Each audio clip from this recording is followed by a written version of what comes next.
Welcome to Grant's Rock Warehouse, and tonight I want to welcome DC Toontime to the show. He is back, and we are going to rank the albums of the Edgar Winter Group. It's only 3 records, but we're going to rank them anyway. Grant is changing the world one track at a time on Grant's Rock Warehouse. Welcome to Grant's Rock Warehouse, and tonight I want to welcome DC to the channel again. Tonight we're going to do a little bit of an album ranking. Now, this isn't a very big catalog, but, you know, what the heck? On Sea of Tranquility, we've ranked albums that there's only 2 albums in the catalog.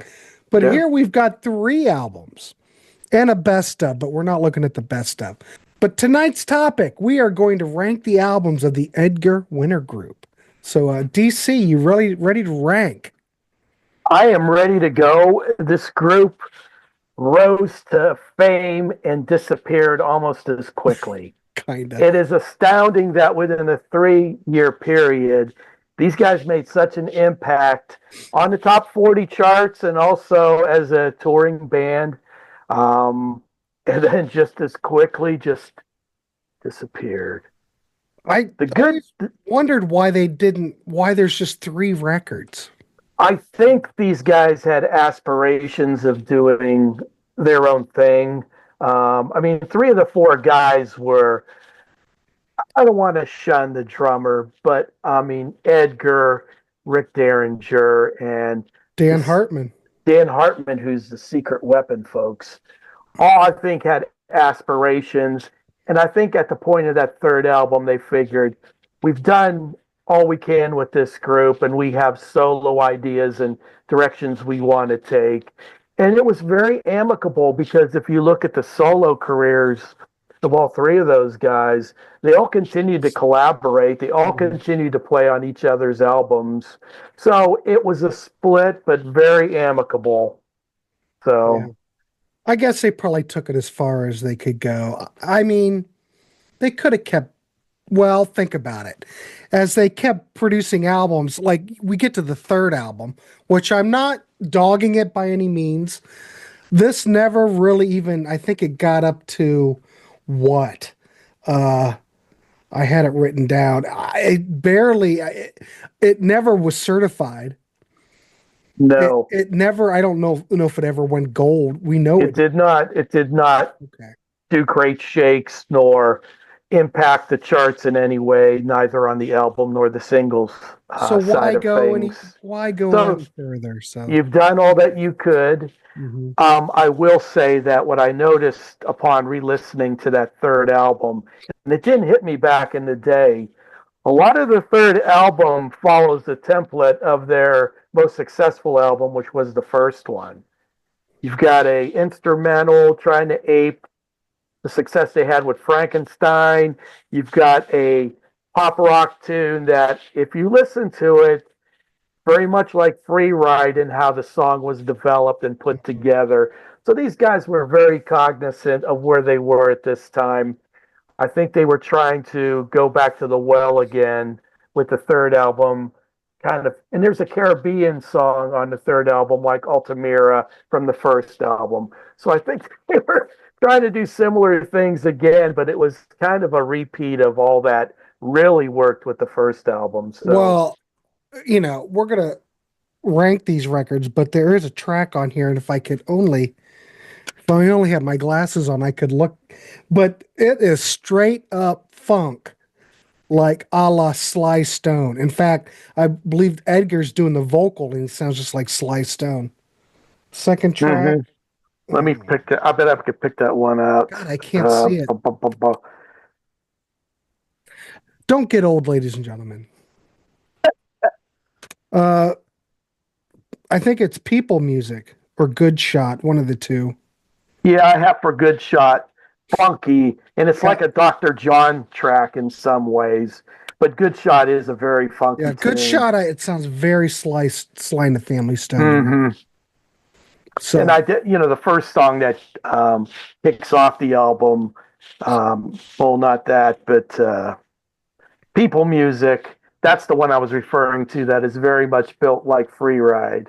mm-hmm. So, yeah, I mean, like I said, and the secret weapon with this band is Dan Hartman.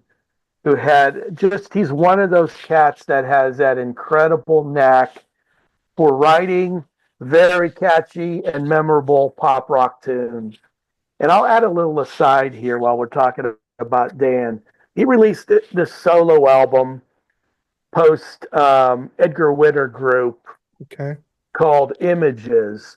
And I don't know if this is available, if one of the, like Wounded Bird or Rock Candy or whatever has put this out on CD. I don't know. I don't think it, but I think you can get it, and it's an import from Japan. This thing is tremendous. Very catchy, accessible pop rock music throughout this album. It's really, really a great solo album. But like I said, I have the vinyl, and I bought the digital tracks over the years. But that's a great album. Well, all right. And he had further success from there. I mean, as a Well, he was signed to MC. I don't know what that's on, but he did a record for MCA like in the 80s, and he Blue had Sky. okay, so that's part of that whole Blue Sky, Johnny Winter, Edgar Winter thing. Rick Derringer, everybody was on that Blue Sky label. Yeah. But he eventually got on MCA and had like a hit in the 80s. He had I Very Can Dream About commercial. You. Yeah, Yes. I Can Dream About Very You. commercial. Also, get this, you talk about funk, whatever. He wrote Living in America that James Brown did and charted Mhm. very late in his career. Well, that was And then like also- late 80s, probably. Oh, yeah. How about Instant Replay, which was a disco dance hit? That's Dan Hartman. Hmm. So this guy was very versatile, could do lots of different things. Just a tremendous songwriter. Well, I would say if you're looking at Edgar Winter, I'm going to say that Dan Hartman's the one that brought the commerciality to Edgar Winter because, for the most part, Edgar Winter Group, we're going to look at it, but I think they do a lot of different type of styles. But look at Free Ride. That's just a basic, pretty much a pop tune, Yeah, that's all Dan Hartman. I say That's the all chart Dan success, Hartman. other than Frankenstein, was more generated from the Dan Hartman part of the writing team. Yeah. So anyway, yeah, this band like formed in 72 and by 1974 they had it, their third album was out and that was the end of it. That was it. Yeah, everybody probably knows Frankenstein, the instrumental, and of course Free Ride, two fantastic tracks off the first album. So anyway, DC, if you're going to rank these, where would you how would we look at this? I know exactly where I would start. Well, I think you and I are going to be on the same page with the rankings, and it's not a big ranking, but No, it's just fun. Obviously with the conversation we've already involved ourselves in, this is the number 3, and that is 100%. not to say that there's not good stuff on here. No. I mean, my favorite tune on this album is Diamond Eyes. That's just it's a ballad, but it's not a romantic ballad. It's kind of talks about the wonder of life and having kind of a child's perspective of all that this life avails us. I need to repair what I need to correct something. I said 1974. They only come out at night came out in 72. Shock Treatment was 74. This one 75. This is 75. Yeah. So, they did have a little bit of break because, the first album, they only come out at night, was a pretty success. It hit number 3 on the Billboard. Oh, it was a monster. It was a monster record. It went to double platinum. So they didn't crank out an album right away. No, they didn't, because they could milk that baby for a good long while. And it sold, but there wasn't nobody buy this album with that cover for the cover. But this was a monster album, and this is during DC's formative years, and you went to just about any of your buddies' rooms back in the day or the den. This album was there somewhere. Either older brother had it or they had it. Well, when I was a kid, DC, I'd see that album cover, in the late 70s, and I looked at it, and I'm just going, I didn't know anything about it. I'm Stay just away. going, what the hell is happening? This guy needs to go I see a know. specialist. There was nobody that walked by that album that didn't know the music and said, ah, I think I'll take a chance on this one. Yeah. That wasn't happening. But despite that, just an incredible album and an aside. And I seem to bring up YouTube all the time doing these shows. If when this show's over, you're interested in seeing a real fun and fiery version of this tune being performed live on the Old Gray Whistle Test, I think I've seen that. check that out. It is phenomenal. Isn't Rick Derringer playing guitar on Rick that too? Derringer is now, and that's one thing we didn't mention here. After the first album, Ronnie Montrose left. He was the guitarist to form Montrose. Rick Derringer produced that first album, so Rick Derringer just stepped into the guitar player position. But this video that's on YouTube from the Old Gray Whistle Test, Frankenstein, has Rick Derringer Okay, playing that's guitar. okay. Yeah. And you could tell the band is having the time of their lives. I mean, it's just a joy to watch them perform that song. And Edgar just switches up from guitar to sax to that little mini drum kit. That the name of it is eluding me. It's just He like trades- I know what you're talking about. what the hell is that called? Tim, they aren't It begins with a timbales. T, Tabali or dang. Well, we know it. You stand up and you play them. They're like tom Yeah. toms. Yeah. And he's trading off with Chuck Ruff drum bits and then comes back and gets into more keyboard craziness. It just shows you how good though that band is, though. Oh, and I love Pops I love galore. reading the comments with younger people because they've never seen anything like this before. You couldn't believe this guy's going from instrument to instrument seamlessly locked in. It's similar to that Mhm. Hocus Pocus video from the Midnight Special. Just the level of talent back then by these band members was astounding. Well, we mentioned all the talent, but I mean, the playing on this is also absolutely incredible. There are I mean, you have to rank these somewhere. I would totally recommend this to anybody who's looking into the catalog. Oh, it's not a stinker by any means. No. It's a great album, but you could see that some of it was following the template of the first album, which did everything a little bit better. Mm-hmm. Because there's a song on there, and we're talking about Frankenstein, called Chainsaw, which is an instrumental a la Frankenstein. And it's inspiring, but not quite what Frankenstein was. Still, you can tell that these Still good. guys still Yeah. good, great players. If you ever, well, I had to order this off Discogs. I've never seen this in the wild. This is the Wounded Bird. And I don't know if you can stream this, but this is the Wounded Bird CD. Mhm. I mean, this is marketed as the Edgar Winter Group with Rick Derringer, but Rick was on the record before. I don't know. Rick was probably getting ready to start doing rock and roll hoochie coo because I think that's what 76. I think no, it was 73. He had Was done it 73? solo. Yeah, he had done solo parallel to this producing that first Edgar Winter album and lots of other stuff. But he did start the group Derringer after this album in 75.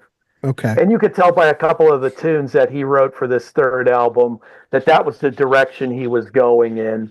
Because he does have a couple of writing credits on that third album. And you could see, I could see how this would morph into what he was doing with the band Derringer.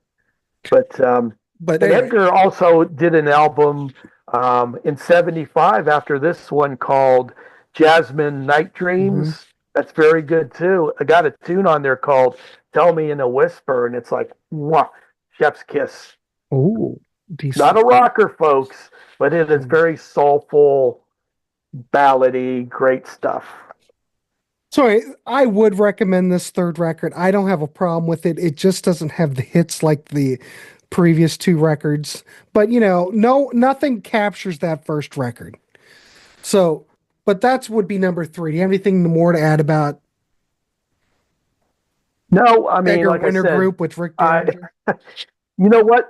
When you look at the illustrate or the The I image know. for the cover for this, they probably had a different title for this album, given that whatever the hell that coil thing is. You know what that But is. for whatever reason, they decided to go with just the Edgar Winter Group with Rick Derringer. What? I don't But get there this. they are, right on the Yeah, back.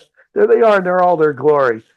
But it is a very fine. Oh, look at them, Yeah, stylish. they're there.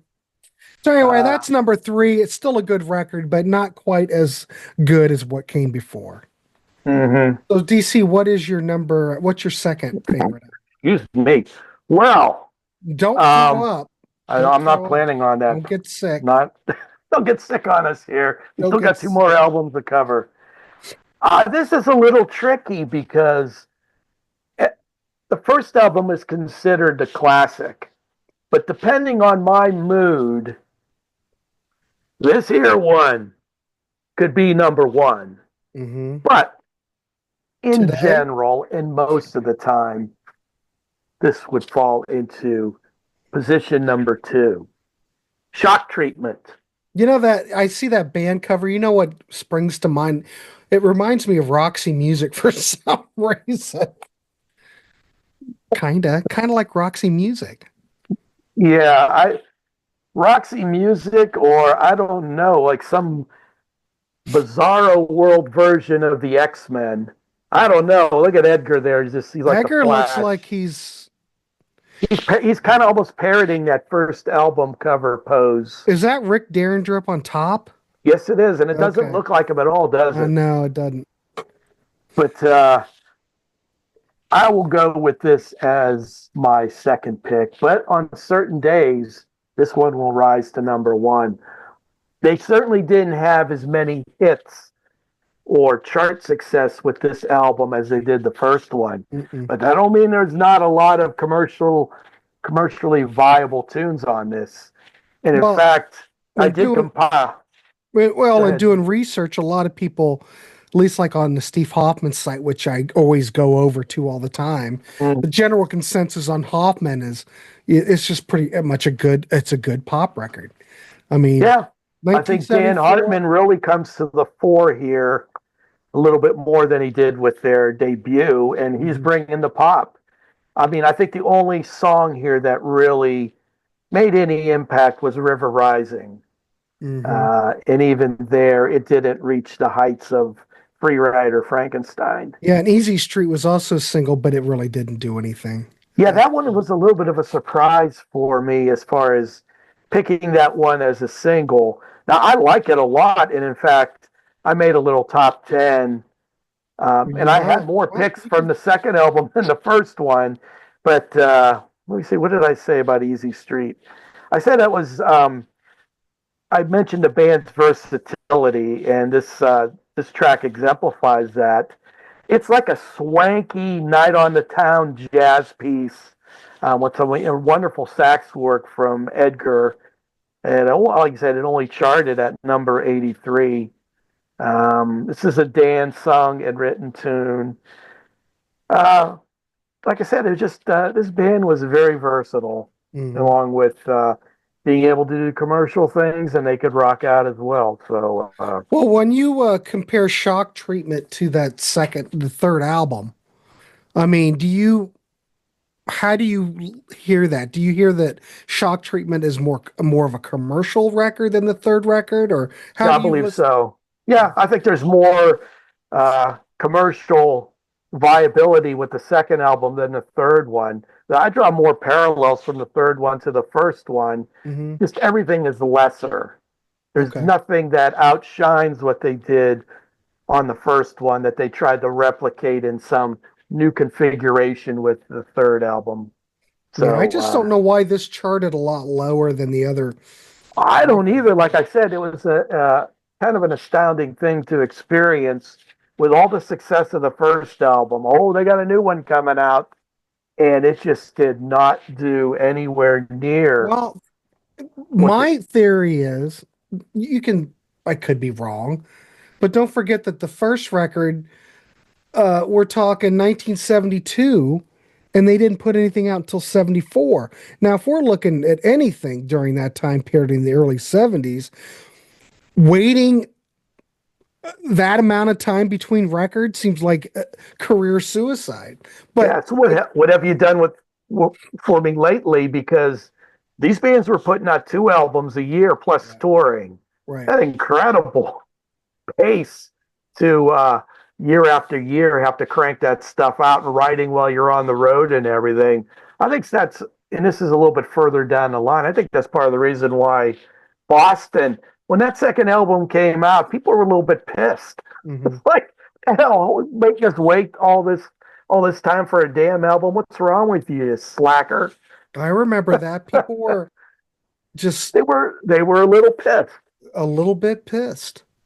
Um, but it is what it is. So, it was a lot between records, but I mean, and this record didn't sell as well as the debut either. No, I believe this only got to number 13 on the charts. It was certified gold, and They Only Come Out at Night was certified platinum. So we're not doing quite as well. So it kind of makes sense that third album just kind of. but Uh, while we talk about the pop of the second album, it rocks too. I mean, you've got Some Kind of Animal. You've also got a tune on here that's only 2 minutes and 16 seconds long, but it kicks ass. Queen of My Dreams. You got Edgar's fiery vocals, the band's frantic with lead and rhythm guitar with Derringer, mhm. Hartman holding down that bass line, and Chuck Ruff pummeling, Chuck he Ruff's said, great. No one the ever drum mentions kit. Chuck Ruff. And he did. I don't know what he did after this band, I because the don't other know either. three I could follow and draw a line to what they were doing. Chuck, I don't know. Maybe I Mhm. need to go on the Wikipedia, find So out if there's anything. with you, I'm like this as well. This would be my number two. So we all know what our number one's going to be, but obviously it's a fitting number one. We both are going to have to go with They Only Come Out at Night from 1972. Right. Number three in the USA, and like I said, certified double platinum. Frankenstein was gigantic. It was kind of a surprise hit. And Free Ride, both of those tracks still played on FM rock radio today. So what's your thoughts on Mhm. this record? I It was an era of, like I mentioned, the Focus with Hocus Pocus, Hmm. and I draw parallels to that in Frankenstein with these very unlikely songs, instrumentals for the most part, because I'm not going to call the yodeling in Hocus Nah, Pocus it's an instrumental. singing. It's an instrumental.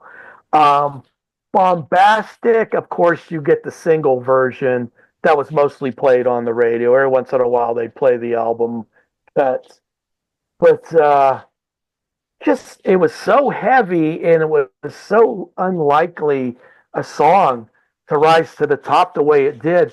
And I guess it was just like I have here written down on my notes. It was kind of an afterthought to include that song on the album. Originally, they weren't. I don't think it was really going to be part of this album. It was just I think recorded. it was just a jam session. Yeah, I know I it was have. Oh, I edited. have. It was I, edited down quite a bit. I have my fun facts with that. The song wasn't even intended to be on the album and was a last minute addition. It was originally the B side to the first single, Hanging Around, but the DJ started flipping it over and playing Frankenstein, and the listeners went nuts. So then that's how that kind of transpired. And the song was originally called the double drum song. I like Yeah, I Frankenstein think it was better. just a The double jam. drum song. It was just Yeah. a jam. That's all it And was. Chuck Ruff came up with the name of the song because they were piecing together parts of it, and he mentioned something about creating a Frankenstein's monster or whatever. So, aha, light bulb moment. Light Why bulb don't we call moment. it Frankenstein, and the rest is history. Surprise hit. But yeah, top notch record. It's like one of those records where everything falls into place. And you And wouldn't. like I said, Grant, you've got variety here too. You've got Altamira, which of the two Caribbean themed songs from the first and third album, this one far outshines that one. was it Infinite Peace and Rhythm or something? Hmm. But you got that. You've got the ballad Autumn. Edgar Winter Group doing a song called Autumn. How clever! But I mean, there's a lot of variety here as well. I find the albums that resonate with me the most have a wide variance of approaches to material on the album. Hmm. I think when you were talking with Brendan, he was a little thrown by the Todd albums. There is so much thrown in there approach wise to tunes and such. But Hmm. man, that's what I love. I love them going all over the place. Well, you initially listen to that stuff and you're going, I mean, it's not like what he was saying with the Utopia stuff, which is pretty much straightforward. Oh yeah, there's Just going to pop take record. very many twists and turns with the Todd solo Yeah, stuff. Todd's going to take a lot of twists and turns. There aren't a lot of, well, there's some twists and turns on these records, but it all seems to fit really well. Like you mentioned, Mm-hmm. Caribbean situation, you got Frankenstein, and then you've got like Free Ride, pure pop, but all of it seems to work together. Um, Yeah, I then don't, you've got ballads. It's what's this? One thing I forgot to mention that I really love from that second album yeah. is that tune "Do Like Me." You Hmm. talk about a funky workout. You got Edgar on vocals and sax, and it really kicks into high gear midway through. You get this little keyboard intro before a fantastic call and response segment with Edgar singing little riffs and Derringer playing the riff back on guitar. It's just primo stuff. Yeah. Love it. Derringer's on fire on these records. Yeah, check But that when I tune out. listen to And this, but I don't hear him. I hear he's on here, but he doesn't seem to be more. I know it says it gives a shout out to Rick Derringer, but he's not as pronounced as I was thinking he would be on here. But whatever, it's fine. yeah, he's got his, like I said, he's got his songwriting credits with this Right. album. But I think maybe if he felt like he was contributing tunes, that he didn't have to bring that over, an overwhelming Yeah. presence with the guitar on the other stuff. I don't know. I don't know what the thinking was at the time, but I don't know, but it works. flavored a little bit different, but it works. All three albums are worth your time, and should you choose to buy them, your investment. If you're into physical media, If you are, as if I you're into am, and physical that'll media. never change. So if you're into physical, I would start with they only come out at night, but if you see any of them in the wild, I would pick them up. Grab them up. They only come out at nights, the only thing that I ever really see pop out on CD. Probably the other ones you can get. This back in the day, probably I've got a copy of this that I bought, and I think I bought it for $1 on vinyl. But man, DC, I haven't seen it in a long time. Yeah, you will be hard pressed to find the second and third album vinyl out in the wild. So your Mhm. best bet is to see if you can find CD copies somewhere, or if you just don't want to be bothered by the digital, and just buy the album I because should have pulled all it, the songs. but I've got a copy of They Only Come Out at Night on quad How vinyl. about you? I can't Quad play. I don't have a quad turntable, but I bought it. Check problem. this though. But back in the day, I bought it for like $1. Oh, you can't go wrong there for $1. Well, back in the '90s and stuff, these Edgar Winter albums were just dollar records. They weren't. Mm-hmm. They sold That's quite a bit. And then people, when they purged their catalogs, they didn't hang on to their Edgar Winter. Now it's a Which $10 is record. astounding to me that they had this meteoric rise and then just fell at about the same speed. They And all maybe had, the momentum, like you said, the momentum they built with that first album, they may have taken a little bit too much time off. but they all had separate careers and stuff. They So were doing fine. No one was eating beans out of a can. They're all doing okay. So I know people are going to say, "Oh, Grant, for God's sakes, you're ranking an album, a band with 3 records." Yeah, what the hell, ladies and gentlemen? It's really just an excuse just to turn you on to the Edgar Winter Group and just have a little discussion. Um, This group deserves discussion. If you remember or were around back in the day, you know the kind of impact this group had, and their presence on the charts and the singles charts as well. Um, there's not a stinker there's only 3 albums, but they're all great albums. The first 2 I would put on the DC's personal 10 list, and I tend to be pretty generous with my 10s. And the 3rd album would be right up there. I'd give it an 8. All right, cool. So, but I mean, they're all worth your while. Yeah, if you're giving that 3rd album 8, that is not bad by any means. No. So you were going to give us your top 10 tracks. Yeah. Go ahead and give us your top 10 tracks. Okay, let me get my pages all organized here. Okay. Number 10, and the only song in my top 10 that came from the Edgar Winter Group with Rick Derringer album, it's Diamond Eyes. I love that tune. Number 10, okay, now we go to number 9, and it's the Dan Hartman hit from the first album, Free Ride. Free Ride at number 9? Yeah. I mean, well, I think at this point in my life, I've heard it so much, I recognize its greatness, but, you know, if I'd want to listen to these tunes, these other ones would probably, I'm more likely to click on those. There's 2 different ways you could look at it. I mean, if you just impact and how you loved it at one time, it'd be at number 2. But for my purposes today, you know, I haven't heard it in a while on the radio, so I probably rank it higher. Anyway, go ahead. What's your number 8? I put at number 8, Easy Street. I like that. So different, but just they pulled it off just so well. It's just something that not a lot of rock groups of that era could pull off. Let's see what the aforementioned from Shock Treatment, Queen of My Dreams, which is the heaviest thing they've ever done outside of what my number 1 pick shall be, which everybody will figure out.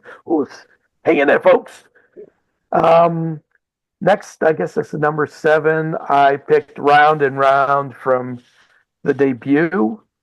Then once again, we get back to Shock Treatment, and it's Miracle of Love, which is a keyboard, clavinet kind of bass tune.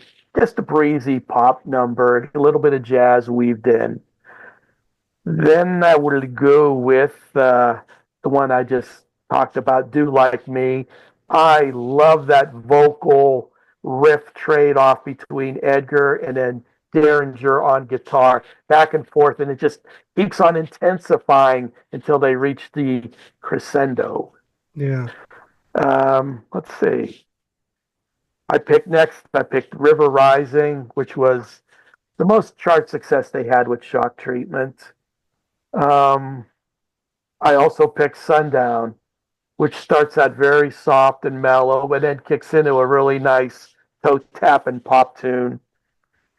And here we go with my number 1 pick, to no one's surprise, it's Frankenstein. Okay. What an impact. And runners up, Hanging Around, Modern Love, Maybe Someday You'll Call My Name, Some Kind of Animal, which I could imagine Alice Cooper covering back in the day. And also Someone Take My Heart Away, which is a ballad, great ballad.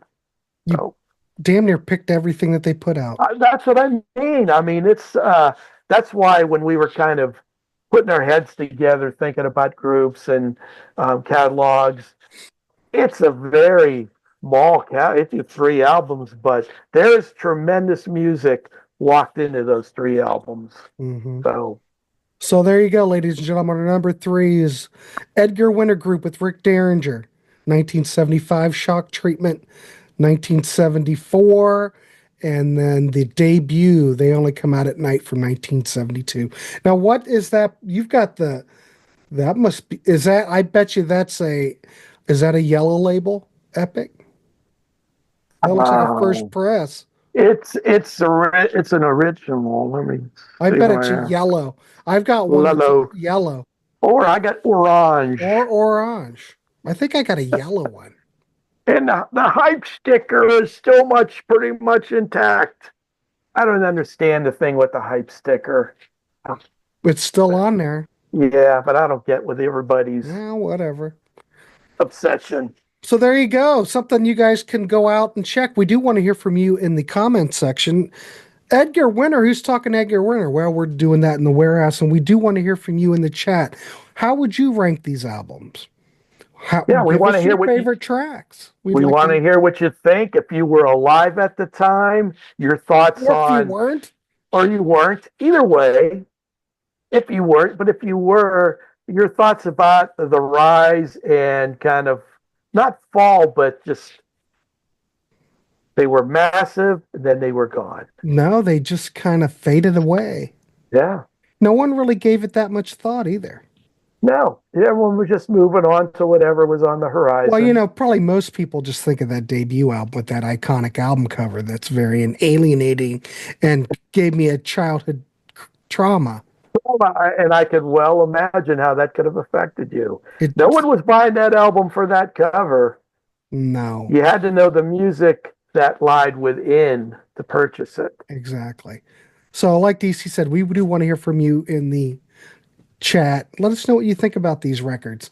But we're getting ready to, well, this will come out later, but be sure to check out, we're going to do a show on, we're doing our top 10 favorite tracks of the Guess Who. So that'll be out already by the time this is out, but please check that out. And We have Eric, a couple other irons in the fire. go ahead. What else do we have coming up? Well, we also we're going to do a top 10 ranking of the Zombies with our friend Eric. That'll be good. And we are also going to undertake a top 10 of those stalwarts from Northeast Ohio, the Michael Stanley Band, which many of you have been clamoring for. We have quite a few Ohio, especially Northeast Ohio folks waiting for that. So we will undertake that. There you go. Look at this. Look at this, DC. Oh, you got it, man. And if you grew up in Northeast Ohio at the time, you know the kind of impact this. I have an interesting story about the Michael Stanley Band as it grew back in the day, and a band that they were like stealing players from every week from a club we used to go to in Youngstown that started out as a 4-piece, and the Michael Stanley Band kept on pulling guys from this band. We go into the Tomorrow Club in Youngstown one weekend. There's only a keyboard player and a drummer.